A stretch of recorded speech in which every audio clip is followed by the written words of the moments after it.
Shalom, bertemu lagi dalam renungan harian hari ini. Puji Tuhan, terima kasih kita haturkan ya kepada Tuhan Yesus Kristus berkat yang baru yang kita nikmati hari ini. Penyertaan Tuhan, kesempatan kita untuk melakukan apapun yang mendatangkan berkat bagi kita dan bagi kemuliaan Tuhan pastinya. Terima kasih. Selalu ingatkan diri kita. Dan kalau kita berkesempatan mengingatkan orang lain, tujuan kita satu-satunya adalah ke surga. Dan jalan satu-satunya ke surga hanya melalui Tuhan Yesus. Kita jangan jemu-jemu untuk mengingatkan diri kita maupun orang-orang yang mau kita ingatkan. Amin ya. Amin. Kiranya apapun yang kita lakukan ya di dalam hidup kita mendatangkan berkat dari Tuhan, mendatangkan perkenanan dari Tuhan. Dengan apa? Dengan melakukan sesuai dengan kehendak Tuhan. Apabila kita melakukan segala sesuatu dalam hidup ini seturut dengan kehendak Tuhan, pastinya Tuhan akan menyertai kita. Pastinya Tuhan akan memberkati kita. Kita imani itu. Karena apa? Karena kita tahu apapun yang kita lakukan tidak bertentangan. Tidak bertentangan dengan kehendak Tuhan. Apa itu bertentangan? Tidak membuat rugi orang lain. Tidak mencelakakan orang lain. Yang kita lakukan harus mendatangkan berkat bagi diri kita maupun orang lain. Yang kita lakukan harus membuat masalah itu menjadi lebih kecil. Yang kita lakukan harus mendatangkan manfaat yang lebih besar lagi nantinya. Yang terpenting itu. Yang penting kita tidak merugikan orang lain. Yang terpenting kita tidak merugikan bumi ini. Yang terpenting kita tidak mencelakakan orang lain. Kita ingatkan itu. Apapun yang kita lakukan bila kita seturut dengan kehendak Tuhan, imani Tuhan akan menyertai, Tuhan akan memberkati. Yang terpenting itu apa? Ya terpenting kita tidak merugikan orang lain, tidak melanggar 10 perintah Tuhan, tidak membunuh orang lain, tidak mencelakakan orang lain, tidak memfitnah, tidak mengingini keinginan orang lain, dan lain sebagainya. Amin ya. Amin. Karena kita tahu apabila kita tidak melakukan apapun seperti yang kita pernah baca, menyimpan talenta pun dan tidak melakukan apa-apa, ada hukuman. Amin ya. Mari kita saling mendukung, saling membantu untuk mendapatkan hikmat-hikmat untuk kebaikan bagi kita, bagi orang-orang sekitar kita, bahkan bagi dunia ini. Kita saling mendukung, kita saling membantu. Amin ya. Amin. Kita akan nyanyikan lagu yang pertama.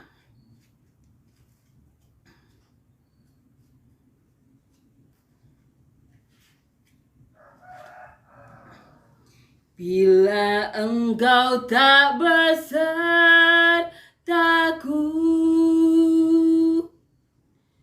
ku tak mau berjalan.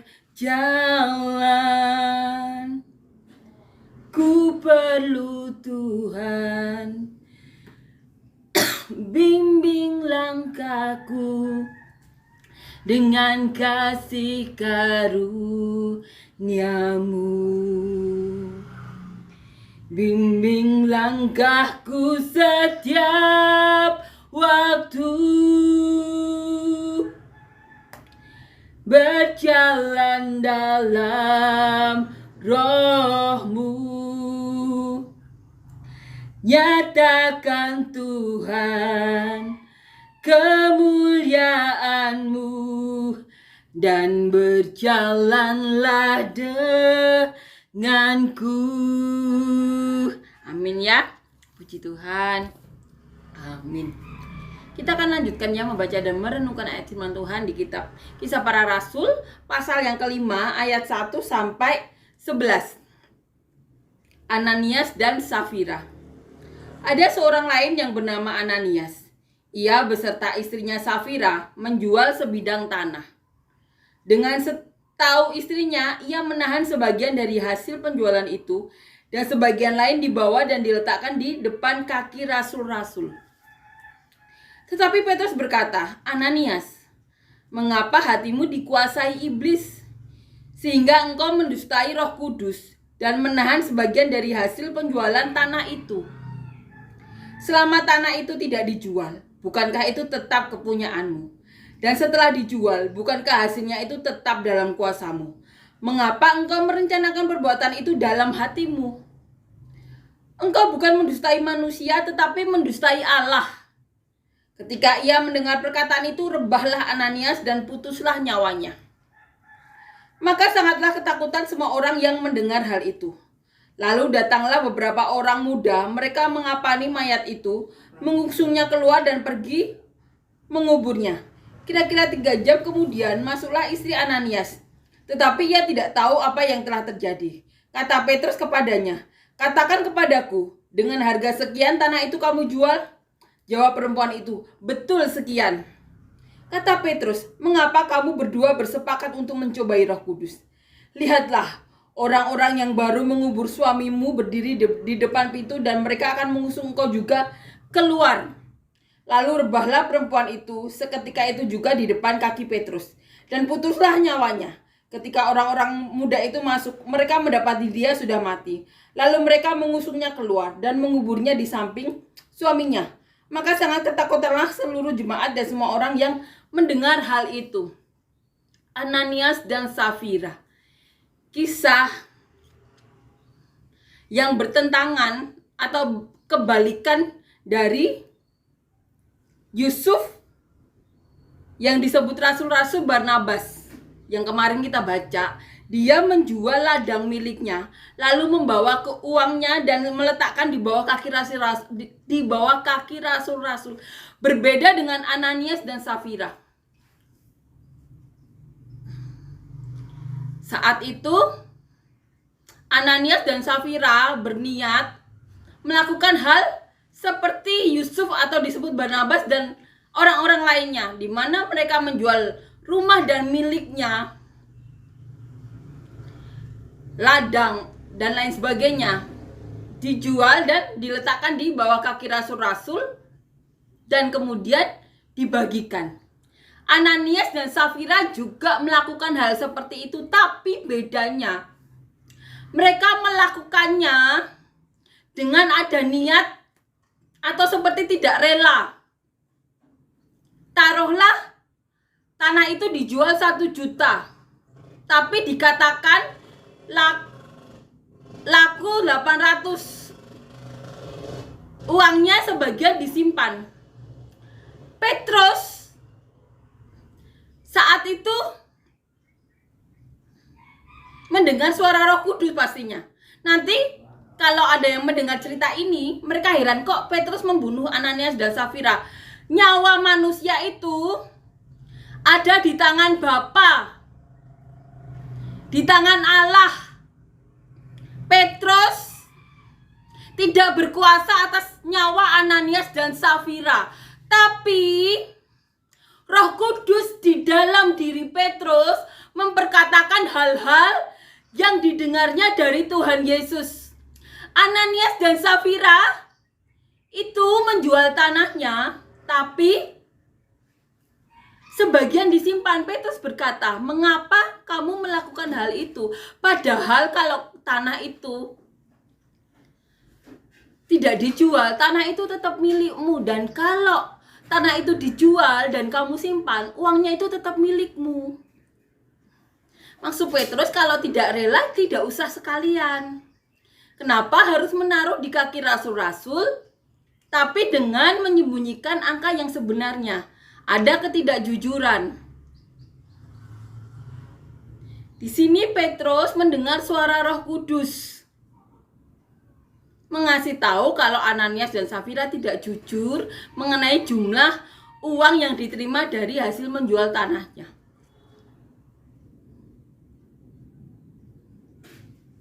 Kita harus tahu ya, Roh Kuduslah yang memberitahu Petrus. Petrus tidak berkuasa atas nyawa Ananias dan Safira, sama sekali tidak berkuasa. Tapi Petrus mendengar suara Roh Kudus yang mengatakan hal-hal yang akan datang.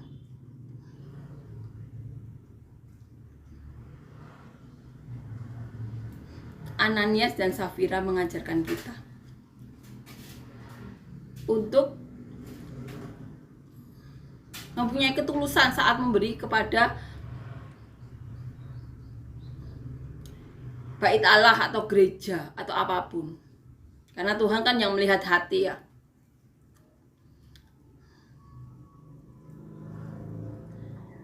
Hal yang benar-benar mengajarkan pada kita. Seperti Yusuf yang rasul-rasul sebut Barnabas menjual tanahnya dan mereka bersukacita. Karunia yang melimpah-limpah mereka terima.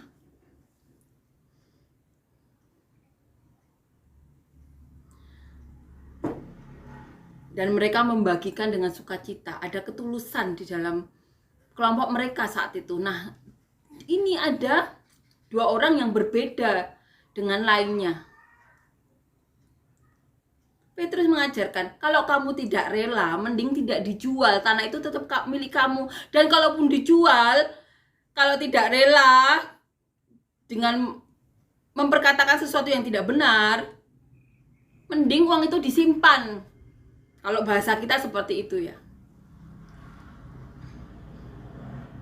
Buat apa mengasihkan kemudian mengatakan yang tidak jujur? Padahal itu sebenarnya uang Ananias dan Safira. Benar-benar mengajarkan kita. Benar-benar pelajaran bagi kita. Karena itu kan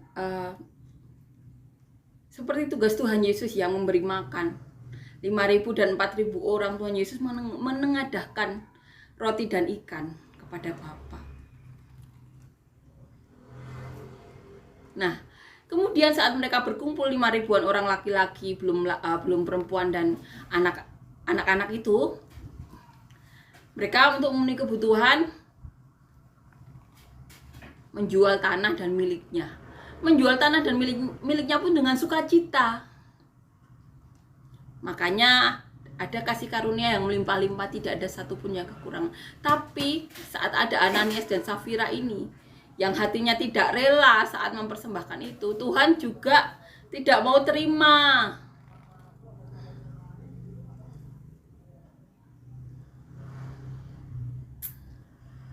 Saat itu Tuhan langsung mengambil nyawa Ananias dan Safira. Benar-benar mengajarkan kita arti ketulusan, apalagi kepada Tuhan Yesus kita yang sudah memberikan nyawanya ya. Bapa yang telah merelakan anaknya yang tunggal turun ke dunia menjadi manusia, menjadi rahmat dan belas kasihan itu sendiri.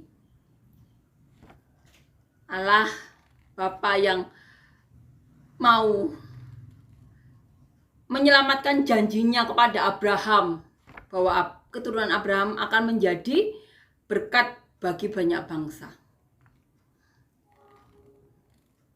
Puji Tuhan, ada murid-murid Tuhan Yesus yang Tuhan Yesus tahu bahwa segala sesuatu atau orang-orang yang dikirimkan Bapa itu adalah orang-orang yang tidak bisa diambil oleh dunia. Yang berarti ada Roh Kudus, ada diri Bapa sendiri di murid-murid Tuhan Yesus. Ketulusan Bapa, ketulusan Tuhan Yesus seharusnya menjadi contoh bagi umat manusia. Saat itu rasul-rasul benar-benar tahu tujuannya adalah surga, nanti bertemu dengan Tuhan Yesus. Kita kadang-kadang berpikir pastinya ya, kenapa Ananias dan Safira harus mengalami seperti itu? Padahal kalau zaman sekarang banyak orang yang tidak jujur, korupsi juga banyak. Tapi saat itu di dalam kelompok itu benar-benar dikatakan kasih karunia yang melimpah-limpah, Roh Kudus melingkupi mereka. Dan apa yang dilakukan Ananias dan Safira itu mendukakan Roh Kudus. Benar-benar mengajarkan kita apa yang harus kita sayangkan saat kita melayani Tuhan Yesus. Mungkin Ananias dan Safira banyak alasan ya, tapi alasan itu terbukti tidak diterima oleh Roh Kudus. bukan Petrus ya yang mengambil nyawa Ananias dan Safira, tapi Petrus mendengar perkataan Roh Kudus yang mengungkapkan kejadian yang akan datang walaupun beberapa menit kemudian ya. Amin ya, benar-benar mengajarkan kita. Ananias dan Safira. Saat itu banyak ketulusan di antara jemaat. Makanya ada kasih karunia yang melimpah-limpah. Dan saat ada sepasang suami istri yang tidak ada ketulusan, padahal lainnya saat itu menerima kasih karunia yang melimpah-limpah, Roh Kudus mencabut nyawa Ananias dan Safira. Mengajarkan kita. Amin ya. Sehingga hati kita diajar untuk menjadi seperti Tuhan Yesus yang datang ke dunia untuk menyelamatkan. Padahal Tuhan Yesus tinggal di surga, penuh kemuliaan, tapi untuk menyelamatkan manusia sampai memberikan nyawanya. Kiranya apa yang telah dilakukan Tuhan Yesus ini benar-benar kita renung-renungkan. Kita renung-renungkan juga Bapa yang benar-benar merelakan anaknya yang tunggal untuk menjadi rahmat dan belas kasihan bagi manusia dan mengalami begitu banyak penyiksaan selama di bumi. Mengajarkan kita bahwa hidup sekali itu tujuannya ke surga. Amin ya. Jadi apapun yang kita lakukan untuk Tuhan, kan Tuhan mengenal hati ya. Jadi ajarkan diri kita atau orang-orang sekitar kita saat memberi kepada Tuhan, benar-benar tahu bahwa ini untuk Tuhan yang telah merelakan nyawanya bagi kita. Untuk Bapa yang bahkan memberikan anaknya yang tunggal. Itu pun untuk menggenapi janjinya yang lewat leluhur kita Abraham, di mana dikatakan Abraham akan menjadi berkat bagi banyak bangsa. Keturunan Abraham akan menjadi berkat bagi banyak bangsa. Amin ya. Mengajarkan kita saat melakukan apapun selalu ingat bahwa apapun yang kita lakukan bagi Tuhan, Tuhan Yesus terlebih dulu memberikan nyawanya bagi dunia ini. Tuhan Yesus bukan manusia biasa.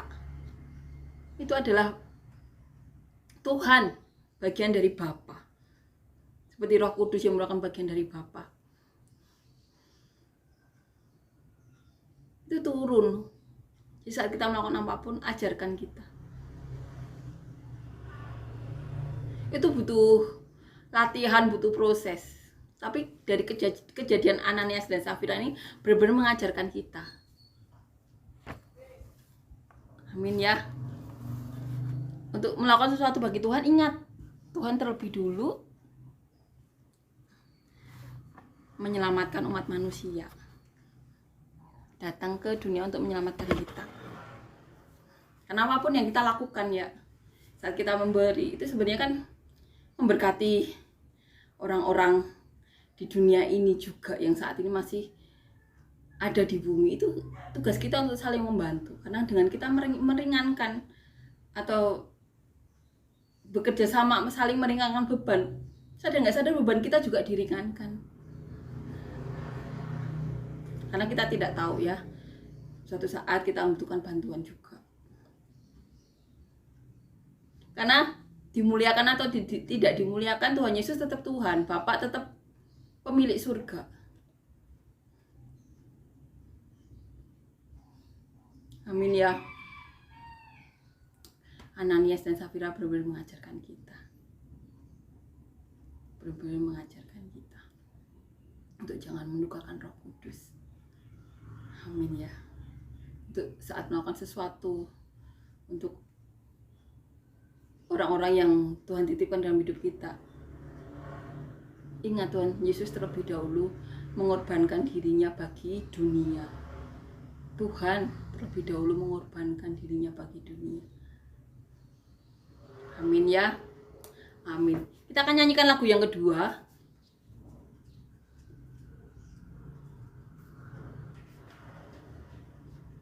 Bagaikan bejana siap dibentuk. Demikian hidupku di tanganmu, dengan urapan kuasa rohmu, ku dibaharui selalu. Jadikan ku alat dalam rumahmu, inilah hidupku di tanganmu. Bentuklah turut kehendakmu, pakailah sesuai rencanamu. Ku mau sepertimu, Yesus, disempurnakan selalu dalam setiap jalanku, memuliakan namamu. Amin ya, puji Tuhan. Amin.